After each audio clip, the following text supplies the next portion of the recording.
আরে বেলা হয়ে গেছে, গাড়িটা লয়ে বাইরে আই। ওস্তাদ গাড়ি লয়ে বাইরে এলাম। গাড়ি দেখকে শুনে ভালো করে চালাও, গাড়িটা কে কোথাও যায় না। আরে গাড়িটা যে হারাই দিলাম ওস্তাদের সামনে, আমি কেমনে যাবো, কি করবো? ওস্তাদ ওস্তাদ কিসে কান তো গাড়ি কই? ওস্তাদ হয়েছিল কি? ওই রিক্সা এদিকে আয়। ভাই আইতাছি। সামনে যামু চল। ওই এনে রাখ। এলো ভাড়ালো। ভাই টাকাটা তো জাল টাকা লাগে। ভাই আপনি কই থাকেন? ভাই আমি সেই তালতলা থাকি। আচ্ছা ঠিক আছে, আপনি নামেন। আচ্ছা টাকাটা আমার কাছে দেন। ভাই এনে বোন। ঠিক আছে। আচ্ছা থাকেন। আচ্ছা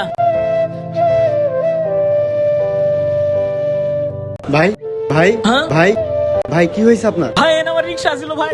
ভাই আমার রিক্সা লয়ে গেছে ভাই। আচ্ছা ঠিক আছে বাবা, কান্দো না। ওস্তাদ আপনার গাড়ির টাকা আমি শোধ করে দিব রিক্সা চালায়া। আচ্ছা ঠিক আছে বাবা, তুমি যাও, পরের থেকে সাবধানে চালাও। বর্তমান সময়ে এইভাবে অনেক প্রতারণা হচ্ছে, সবাই সতর্ক থাকবেন।